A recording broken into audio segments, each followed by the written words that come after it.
이경자 67. 위암 말기 판정을 받은 지 이제 겨우 8해가 지났습니다. 생애 마지막을 준비하기 위해 딸 수진의 얼굴을 보러 조심스레 서울집을 찾았죠. 그날 초인종을 누르려던 순간 문틈 사이로 들려온 사위 윤철의 말이 그녀의 손끝을 멈추게 했습니다. 이 집 곧 경매 들어가. 걔네는 알아서 나갈 거야. 수진이한텐 말하지 마. 그냥 우리가 제주 가는 거라고 해. 경자는 숨이 턱 막혔습니다. 걔네라니 손주들과 딸을 말하는 거겠죠. 몸이 휘청였고 벽에 손을 짚었습니다. 심장이 찢기는 고통, 믿었던 사위의 말에 피가 거꾸로 솟는 듯 했습니다. 그 순간 윤철의 또렷한 음성이 계속 이어졌습니다. 부동산 서류는 이미 내 이름으로 돌렸어. 명의만 바꾸면 돼. 어차피 수진이 이름도 아니잖아. 손끝에 힘이 빠지고 들고 있던 반찬 보자기가 바닥에 떨어졌습니다. 경자는 입술을 깨물며 울음을 삼켰습니다. 피맛이 입안 가득 퍼졌지만 끝내 초인종을 누르지 않았습니다. 말하면 수진이가 얼마나 무너질까. 그녀는 조용히 돌아섰습니다. 엘리베이터 안에서 손이 떨렸고 병원에서 받은 사형 선고보다 지금 이 순간이 더 고통스러웠습니다. 버스 안에서 수진이의 웃는 얼굴이 자꾸 떠올랐고 윤철의 말이 다시 귓가에 울렸습니다. 이 집 경매 들어가. 경자는 알았습니다. 자신의 시간이 얼마 남지 않았다는 걸. 하지만 딸과 손주들만은 지켜야 했습니다. 그녀는 조용히 핸드폰을 꺼내 들었습니다. 그리고 숫자 하나하나 천천히 눌렀습니다. 여보세요, 김영사님. 이경자예요. 도움이 필요합니다. 동네에 허름한 찻집 한 켠. 이경자는 20년 만에 김도훈 형사를 마주했습니다. 과거 남편이 갑작스레 사고로 세상을 떠났을 때 수사를 맡았던 인연. 지금은 경찰을 그만두고 사설조사소를 운영한다는 소식을 듣고 어렵게 연락을 했습니다. 경자 씨, 얼굴이 깊어진 주름 사이로도 형사의 눈빛은 여전히 날카로웠습니다. 경자는 웃음기 없는 얼굴로 고개를 끄덕였습니다. 시간이 얼마 없습니다. 제발 제 딸 좀 지켜주세요. 말을 꺼내자마자 참았던 감정이 터졌습니다.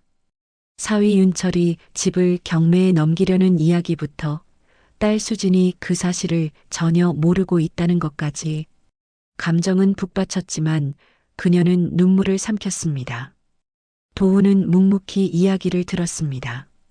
중간중간 메모를 했고 눈빛이 점점 날카로워졌습니다. 윤철이 그 인간, 겉으론 완벽한 가장이라면서. 경자는 고개를 끄덕였습니다. 수진이는 그 사람밖에 모르고 손주들도 잘 따릅니다. 그런데 그 인간이 우리 식구를 내쫓으려고 해요. 돈 때문이래요. 경매, 제주도, 새 여자까지 다 계획이었어요. 도훈은 깊게 한숨을 내쉬었습니다. 일단 윤철에 대해 샅샅이 조사해 볼게요. 이건 단순한 재산 문제로 끝날 일이 아니야. 그의 눈빛에 결의가 서렸습니다. 경자는 손을 꼭 쥐었습니다. 아직 살 날이 얼마 남지 않았지만 딸과 손주를 위해 할 수 있는 게 있다면 목숨을 걸 각오였습니다. 한 가지만 묻겠습니다. 경자 씨, 말씀하세요. 왜 직접 말하지 않으세요? 따님한테 이 사실을. 경자는 조용히 고개를 저었습니다. 그 아이가 무너질까 봐요. 지금 말해봤자 증거도 없고 괜히 저만 의심받을 수도 있어요. 그 사람 겉으로는 너무 잘해요. 내가 괜히 이간질했다고 생각하면 우리 사이도. 도훈은 그 말에 아무 말 없이 고개를 끄덕였습니다. 알겠습니다. 확실한 증거 제가 찾아드리겠습니다. 찻집을 나서는 길. 경자는 병원으로 발길을 돌렸습니다. 며칠 전 받은 정밀 검사 결과를 들을 차례였습니다. 의사는 무거운 표정으로 말했습니다. 암이 생각보다 빨리 번지고 있습니다. 항암 치료를 시작하셔야 합니다. 지금이라도. 그 말이 귀에 들어오지 않았습니다. 경자의 마음엔 오직 하나. 시간이 없다. 아이들을, 수진이를 지켜야 한다. 약 봉지를 손에 쥐고 집으로 돌아오는 길. 경자는 오래된 앨범을 꺼냈습니다. 수진이의 유년 시절 사진들이었습니다. 그리고 마음속 깊은 곳에 비밀 하나를 꺼내 보았습니다. 그 아이는 사실 내 피부치는 아니었지만, 그러나 그 누구보다 사랑했던 아이. 지켜야 해. 이번 생이 다하기 전에 반드시. 경자는 결심했습니다. 그리고 다음 날 도훈에게서 전화가 걸려왔습니다. 경자 씨, 사위 윤철, 생각보다 더 깊이 물들어 있습니다.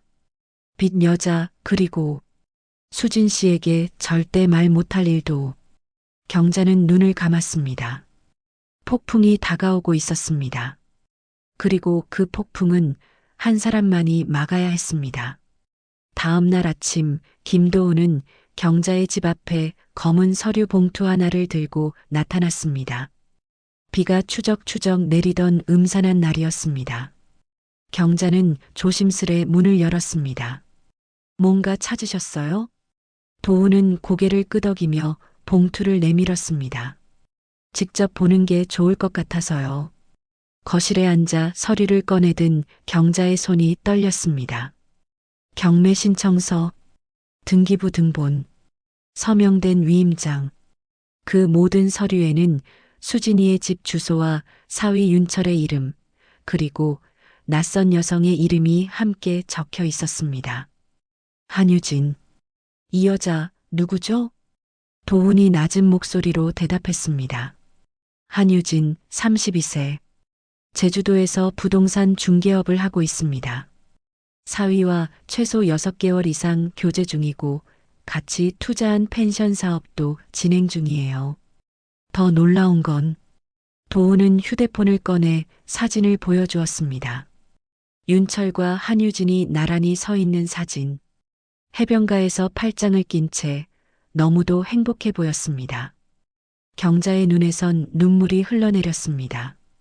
우리 수진이는 아무것도 모르는데. 그녀는 입술을 꽉 깨물었습니다. 더는 울 수 없었습니다. 울 시간조차도 아까웠습니다. 도훈은 다시 말을 이었습니다. 게다가 윤철은 집 담보대출까지 받으려고 합니다. 그 돈으로 투자금을 늘리겠다는 계획이더군요. 만약 다음 주 월요일 경매 낙찰이 확정되면 모든 게 끝입니다. 경자의 손이 탁자에 내려앉았습니다. 월요일이면 이제 닷새 남았네요. 그녀는 조용히 숨을 들이쉬고 도훈을 바라보았습니다. 우린 아직 그 집에 들어가 있잖아요. 소유권 이전되기 전까지는 방법이 있지 않을까요? 도훈은 고개를 끄덕였습니다. 당연히 있습니다. 하지만 위험합니다. 윤철은 자신이 들키지 않을 거라고 확신하고 있어요. 계획이 틀어지면 어떤 짓을 할지 모릅니다. 그럼 그 틈을 파고들어야죠. 무너뜨릴 수 있을 때 치명타를 줘야 해요. 경자의 눈빛이 흔들림 없었습니다. 죽음을 앞둔 사람이 아니라 딸을 지키는 어머니의 얼굴이었습니다. 한유진 이 여자 더 조사해 줄 수 있나요? 도훈은 잠시 망설이다 고개를 끄덕였습니다. 그녀에겐 아직 밝혀지지 않은 정체가 있어요. 이미 누군가의 이름으로 여러 번 명의를 바꿔 사업을 했고 그때마다 문제가 생겨 사라졌어요. 흔적이 희미합니다. 그럼 이름도 가짜일 수도 있다는 말씀이세요? 가능성이 큽니다.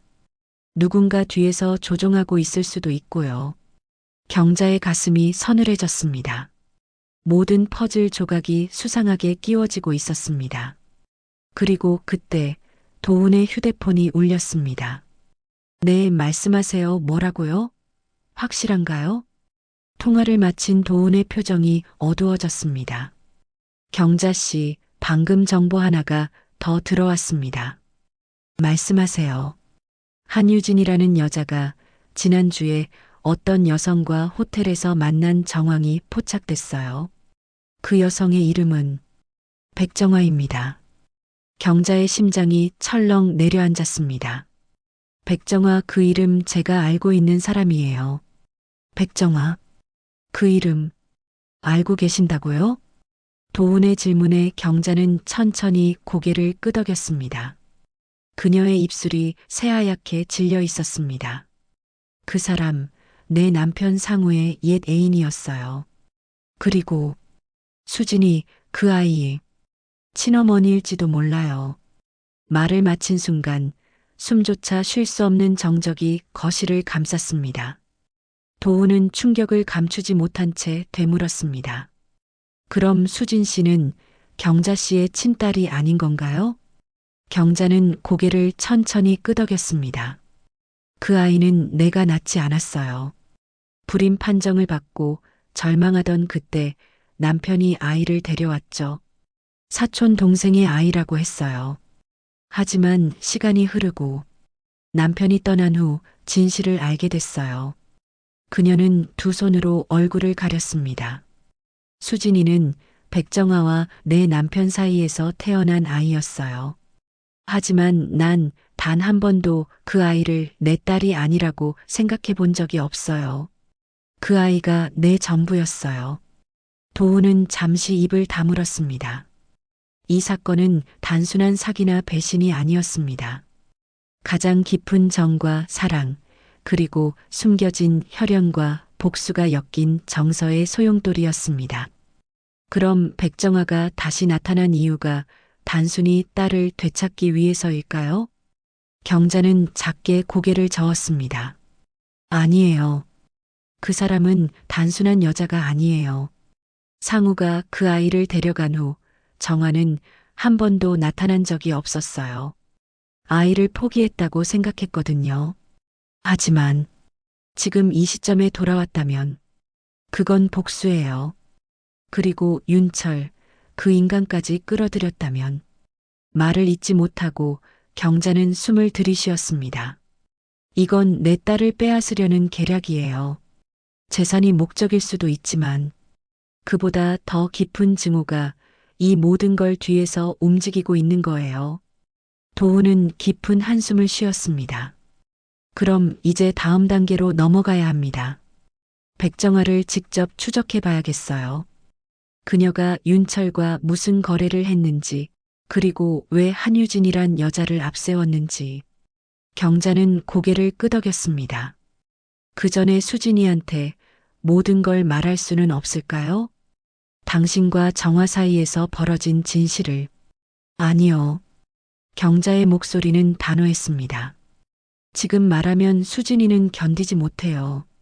사위의 배신, 집 경매, 그리고 출생의 비밀까지. 그 아이는 부서질 거예요. 하지만 시간이 얼마 없습니다. 경자는 작게 웃었습니다. 그래서 더 서둘러야겠죠. 내가 끝까지 그 아이를 지킬 수 있도록. 그날 밤 경자는 홀로 오래된 상자를 꺼냈습니다. 그 안엔 수진이 태어난 지 이틀째 되던 날 찍은 사진 한 장이 있었습니다. 갓난아기를 품에 안은 백정아와 그 옆에 서 있는 젊은 시절의 상우. 그리고 사진 뒷면엔 낯익은 필체로 이렇게 적혀 있었습니다. 서진, 우리 아이. 어떤 이름으로 살아가든 넌 사랑받기 위해 태어난 아이야. 경자는 사진을 조용히 감싸 안았습니다. 수진아. 아니, 서진아. 내가 목숨을 다해 널 지켜줄게. 그리고 다음 날 도훈에게서 전화가 왔습니다. 경자 씨 찾았습니다. 백정아. 그녀가 수진 씨 학교 근처에 있는 고급 빌라를 임대했어요. 정체를 감춘 채 백서연이라는 가명으로. 경자의 눈동자가 흔들렸습니다. 그럼 다음 목표는 수진이라는 거네요. 도훈의 목소리는 무겁게 내려앉았습니다. 그녀가 움직이기 전에 우리가 먼저 움직여야 합니다. 비가 부슬부슬 내리던 오전, 경자와 김도우는 학교 인근의 작은 카페에 조용히 앉아 있었습니다. 테이블 위에는 얇은 디지털 녹음기가 조용히 작동 중이었고 창가 쪽 모퉁이 자리에는 이미 사전에 배치된 탐문 요원이 앉아 있었습니다. 도훈이 나지막이 말했습니다. 곧 올 겁니다. 정화 그리고 그녀의 그림자. 문이 열리고 백정화가 카페 안으로 들어섰습니다. 긴 베이지색 코트에 단정한 머리. 세월이 지나도 변치 않은 그녀의 절제된 품위와 차가운 눈빛이 인상적이었습니다. 자리에 앉은 그녀는 휴대폰을 확인하고 곧바로 커피를 주문했습니다. 그리고 5분쯤 뒤 또 한 여성이 조심스레 들어섰습니다. 한유진. 두 사람은 마치 오래된 동료처럼 익숙하게 인사를 나누고 마주 앉았습니다. 계획은 순조롭습니다. 정화가 먼저 입을 열었습니다. 윤철 씨는? 한유진이 조심스레 물었습니다. 도피 준비 중이야. 이틀 후면 경매 마감이고 그날 밤 배편으로 일본으로 넘어갈 거야. 내가 리조트 쪽 연결해놨어. 경자의 손이 의자 팔걸이를 꽉 움켜쥐었습니다. 정화는 커피를 들며 말을 이었습니다. 문제는 수진이야. 그 애가 모든 걸 알게 되면 계획이 흔들릴 수 있어. 한유진이 주저하며 물었습니다. 그 애한테는 정말 진심이신가요? 되찾고 싶다는 말, 진심이에요? 정화는 짧게 웃었습니다. 진심이지. 하지만 그 애는 내 딸이면서도 나를 지워버린 존재야. 그래서 그 기억을, 그 이름을 새로 덮었어야 해. 김경자라는 이름 아래에서 만든 그 삶을 다 없애버리고 새로 시작하게 할 거야. 내 방식대로. 한유진은 눈을 내리깔았습니다. 잠시 후 말없이 고개를 끄덕였습니다. 그 순간 문이 열리고 또 다른 여인이 들어섰습니다. 수진. 경자와 도우는 동시에 고개를 돌렸습니다. 수진은 카페 안에 낯선 두 여인을 멍하니 바라보다 이내 걸음을 멈췄습니다. 어머니? 수진의 시선이 정화를 향했습니다. 정화의 얼굴이 굳어졌습니다. 한유진은 황급히 고개를 돌렸습니다. 경자가 자리에서 천천히 일어나 수진에게 다가갔습니다. 이야기 다 들었구나. 이 사람들 누구예요? 왜 엄마가 여기 계시고 왜 그 사람과 함께 있는 거예요? 정화가 천천히 일어섰습니다. 그녀의 목소리는 낮고 침착했습니다. 김수진 씨. 아니, 서연아. 나는 너의 생모야. 순간 시간도 숨을 멈춘 듯 했습니다. 카페 안이 조용해졌고 수진의 눈빛이 흔들렸습니다. 그게 무슨 말씀이세요? 경자가 끼어들었습니다. 수진아, 지금은 여기서 말하기 어려워. 우리 나가서 이야기하자. 하지만 수진은 뒷걸음질 쳤습니다. 그럼 아까 말한 윤철 씨, 도피 준비 중이라는 얘기도 다 사실이에요? 정화가 고개를 돌렸습니다. 그 남자는 처음부터 너를 사랑한 게 아니었어. 그는 너와 결혼하기 전부터 내 계획 속에 있었어. 수진의 얼굴이 하얗게 질려갔습니다. 이제 진실이 다 드러났네요. 하지만 어머니, 저를 위해 이런 방식은 너무 잔인했어요. 정화는 말없이 수진을 바라보았습니다. 그때 도훈이 한 발 앞으로 나섰습니다. 정화 씨, 그리고 한소라 씨. 오늘 이 자리의 대화는 모두 증거로 수집되었습니다. 형사 고소 후 정식 조사에 들어갈 예정입니다. 정화의 눈빛이 흔들렸습니다. 한유진은 작게 중얼거렸습니다. 이럴 줄 알았어요. 수지는 경자를 바라보았습니다. 그녀의 얼굴은 모든 것을 이미 알고 있었던 사람의 표정이었습니다. 엄마, 우리 집에 가요. 경자는 고개를 끄덕였습니다. 그래. 이제 우리가 지켜야 할 사람은 너니까. 두 사람은 조용히 카페를 나섰습니다. 뒤에 남겨진 정화는 처음으로 흔들리는 눈빛으로 문 너머를 바라봤습니다. 그녀의 입가에서 작게 흘러나온 한마디. 그 애는 결국 날 버렸군요.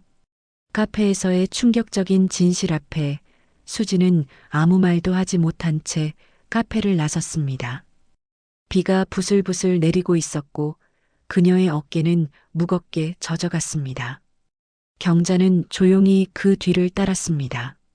작은 우산 하나를 펼쳐 딸의 위에 덮었습니다. 수진아, 괜찮니? 수지는 대답 대신 고개를 저었습니다. 그 눈에는 복잡한 감정이 소용돌이치고 있었습니다. 나한텐 엄마 하나뿐이에요. 근데 그 여자는 왜 저렇게까지. 경자는 아무 말 없이 수진의 손을 잡았습니다. 그 손은 차갑고 떨리고 있었습니다. 다음 날 아침 수진은 집안에서 윤철의 옷장을 열었습니다. 그 안에는 평소 입던 셔츠와 넥타이, 그리고 작게 접힌 여행용 가방이 있었습니다. 가방의 측면 지퍼 안엔 여권, 현금 다발, 배편 시간표가 들어 있었습니다.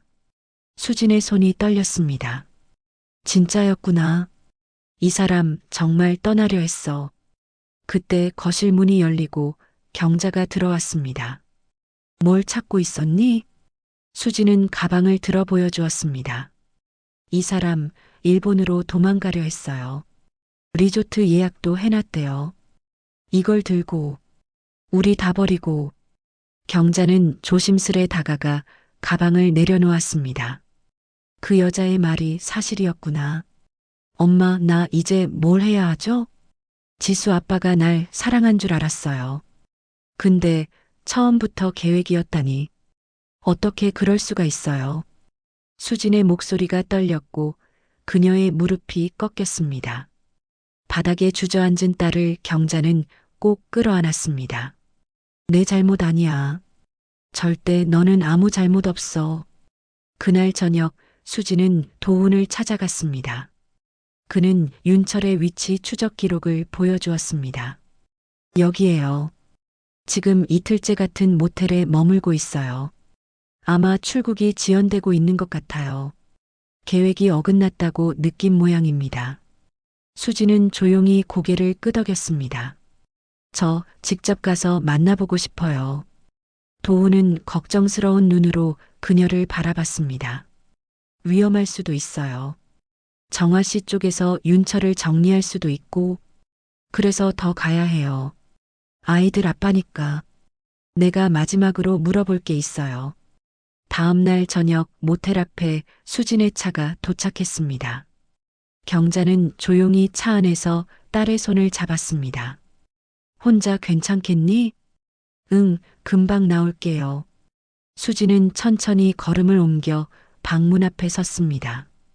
그리고 초인종 대신 문을 노크했습니다. 잠시 후 문이 열렸습니다. 윤철이었습니다. 초췌한 얼굴, 수염이 덥수룩했고 눈에는 피로가 가득했습니다. 수진이? 여긴. 왜? 잠깐만 시간 좀 내줘요. 마지막으로 당신 얼굴 한번 보러 왔어요.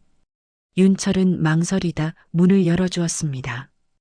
방 안은 어둡고 정돈되지 않은 상태였습니다. 수지는 말없이 테이블에 놓인 일본행 선박 예약증을 바라보았습니다. 도망가려던 거예요? 윤철은 고개를 돌렸습니다. 그게 미안해. 처음엔 그런 의도 아니었어. 정말이야. 그럼 지금은요? 지금 이 상황은 어떤 의도예요? 수진의 목소리는 차분했지만 그 안에는 분노와 절망이 응축돼 있었습니다. 정화 씨한테 들었어요. 당신 처음부터 나 노리고 접근했죠. 우리 가족, 내 아이들. 당신한텐 그냥 도구였죠. 윤철은 눈을 질끈 감았습니다. 아니야. 난 널 좋아했어. 하지만 점점 일이 커졌고 빠져나올 수가 없었어. 수지는 작게 웃었습니다. 그래요. 당신의 진심이 뭐였는지 이제 상관없어요. 중요한 건 난 이 가족을 지킬 거예요. 아이들도 우리 엄마도. 그녀는 문 앞에 서서 마지막으로 말했습니다. 윤철 씨, 이젠 더 이상 남편도 아빠도 아닙니다. 우린 여기서 끝이에요. 수지는 고개를 돌려 방을 나섰습니다. 윤철은 말없이 서 있었습니다.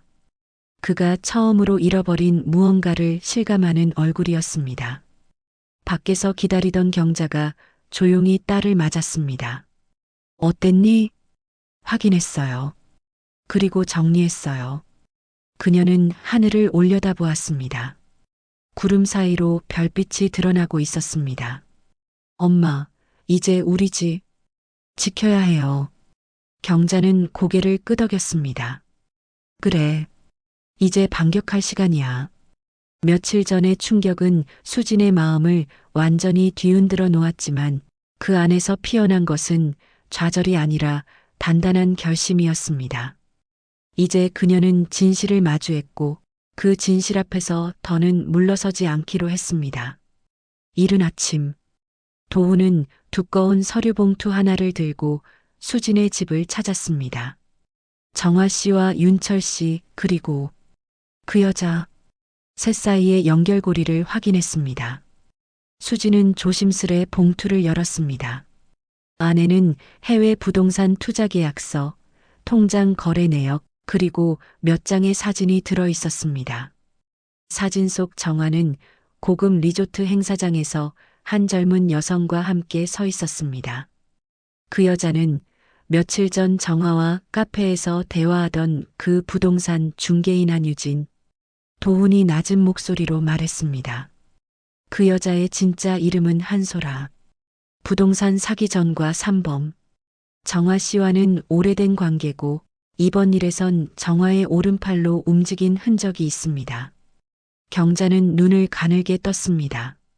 그 여자가 수진이 주변을 맴돈 것도 계획의 일부였던 거군요. 수진은 조용히 고개를 끄덕였습니다. 그렇다면 정화 씨도 이제 모든 게 끝났다는 걸 알겠죠. 그날 저녁, 정화는 고급 빌라 응접실에서 차를 마시고 있었습니다. 그 맞은편엔 단정한 브라운 쇼트커트를 한 젊은 여자가 노트북을 정리하고 있었습니다. 그녀가 바로 한소라.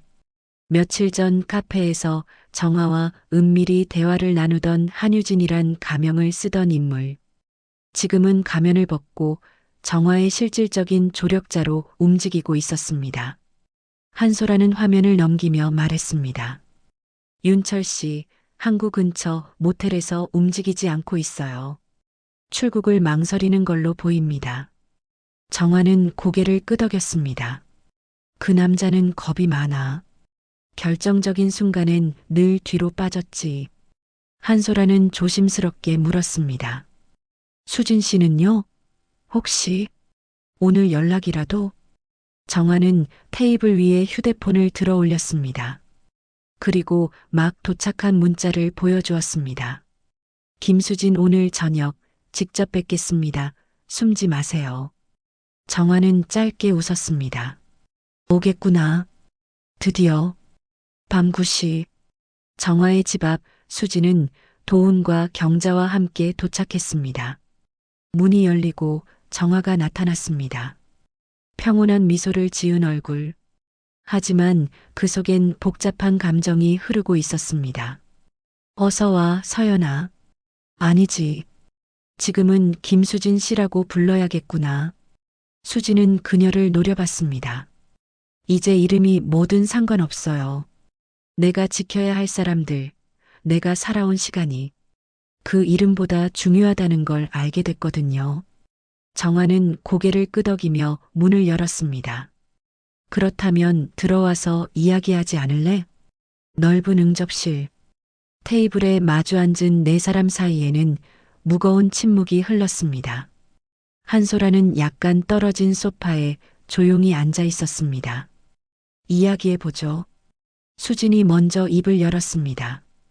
윤철 씨, 당신이 그렇게 만든 거죠? 정화는 찻잔을 내려놓으며 말했습니다. 아니, 그는 나의 도구였지만 그도 욕심이 컸어.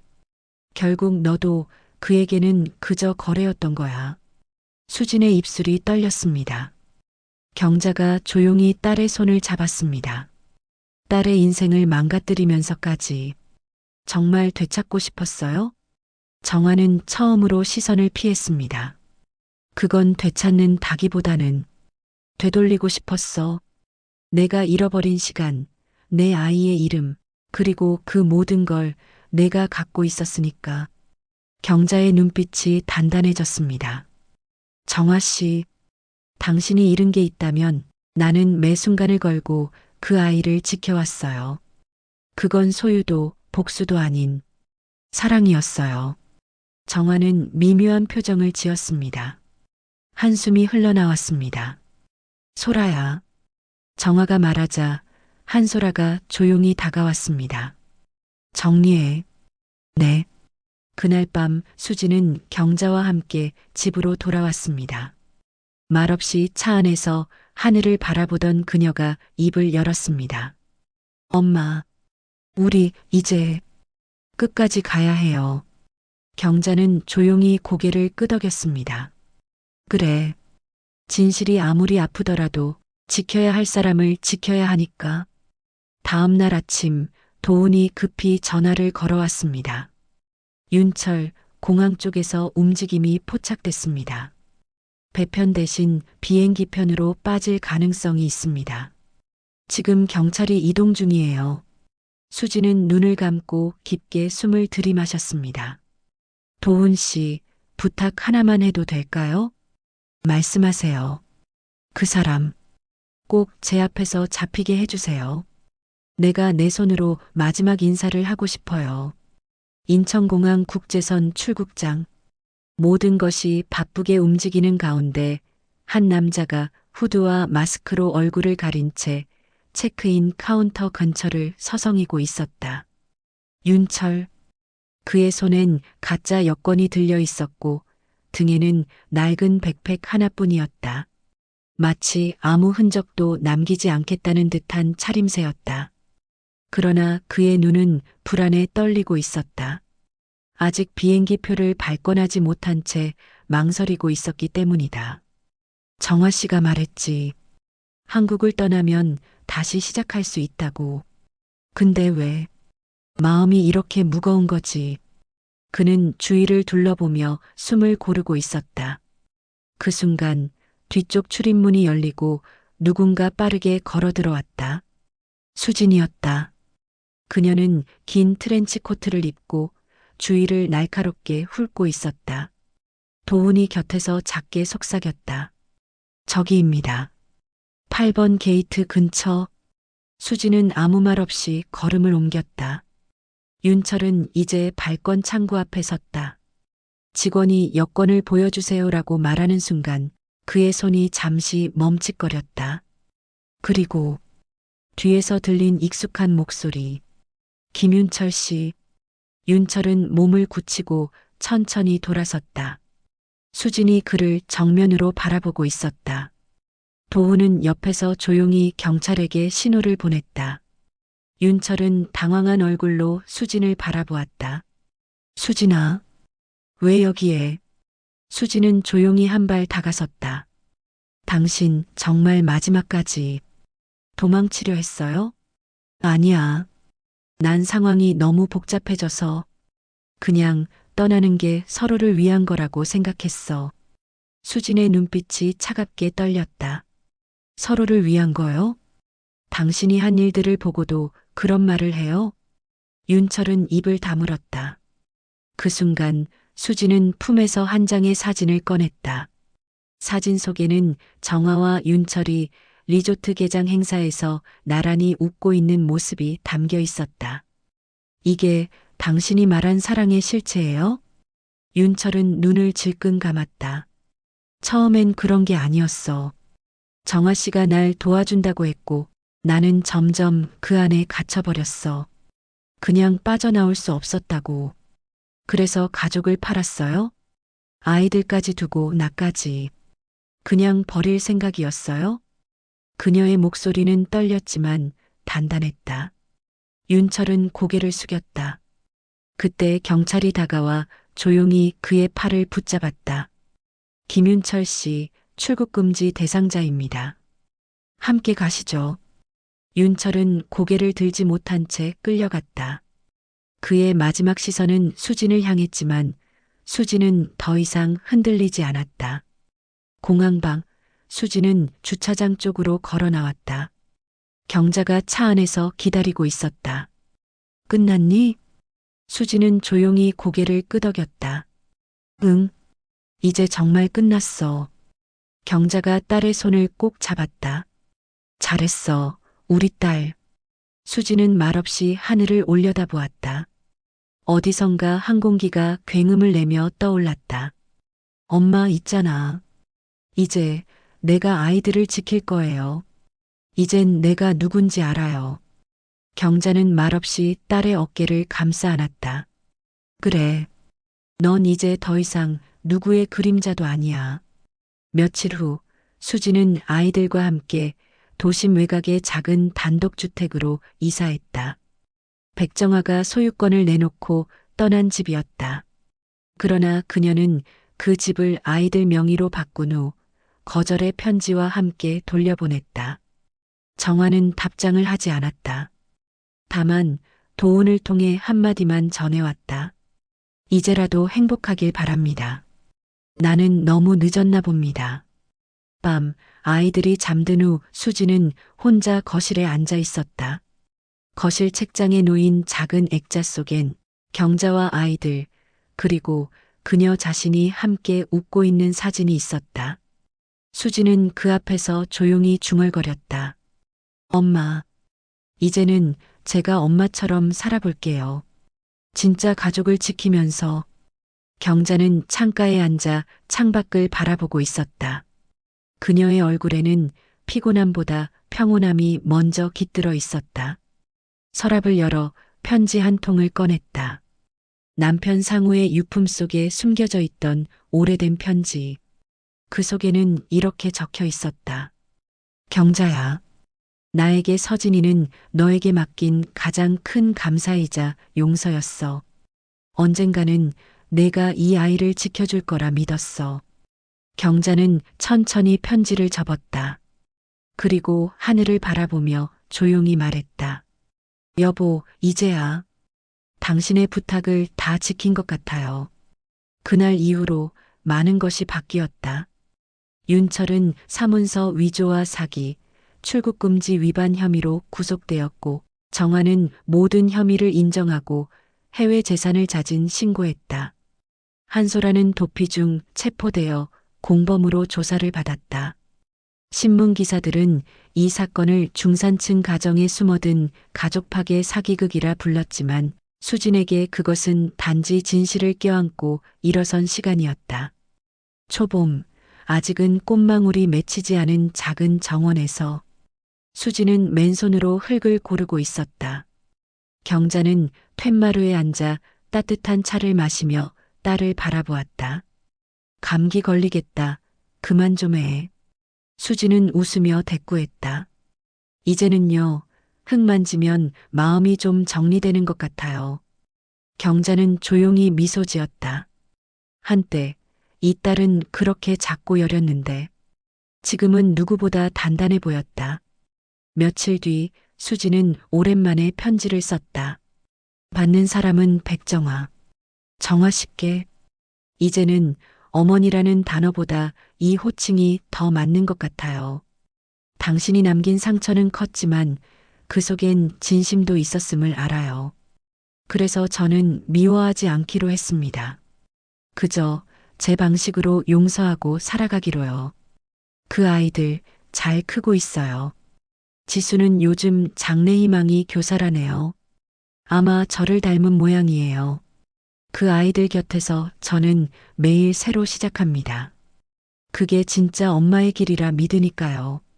잘 지내시길 바랍니다. 언젠가 당신의 마음도 따뜻해지기를 바랍니다. 마이너스 김수진 드림. 봄이 되자 정원의 매화나무에 꽃이 피었다. 지수와 민주는 나란히 앉아 꽃봉오리를 바라보다가 갑자기 수진에게 물었다. 엄마, 할머니는 하늘나라에서도 우리 볼 수 있어? 수진은 잠시 눈을 감았다가 고개를 끄덕였다. 그럼 매일 보지. 봄마다 저 나무 밑에 내려와서 너희 웃는 얼굴 보면서 흐뭇해 하실 거야. 아이들은 손뼉을 치며 웃었고 그 웃음 속에서 수지는 다시 살아갈 용기를 얻었다. 그리고 경자의 낡은 핸드폰에는 아직도 지워지지 않은 메모가 하나 남아 있었다. 딸을 지킨다는 건 세상의 어떤 싸움보다 숭고한 일이다. 그녀가 마지막으로 남긴 약속은 지금도 수진의 가슴 속에서 살아 숨쉬고 있었다. 가족은 피로만 이어지지 않습니다. 서로를 향한 믿음, 함께한 시간, 그리고 지켜주고 싶은 마음이 진짜 가족을 만듭니다. 오늘도 어딘가에서 그런 정으로 묶인 가족이 조용히 서로를 품고 있을지 모릅니다. 이 이야기가 여러분 마음에 닿았다면 구독과 좋아요, 그리고 따뜻한 댓글로 당신의 이야기를 들려주세요. 우리는 모두 누군가의 딸이고 어머니이고 한편의 이야기를 품고 살아가는 존재입니다. 감사합니다.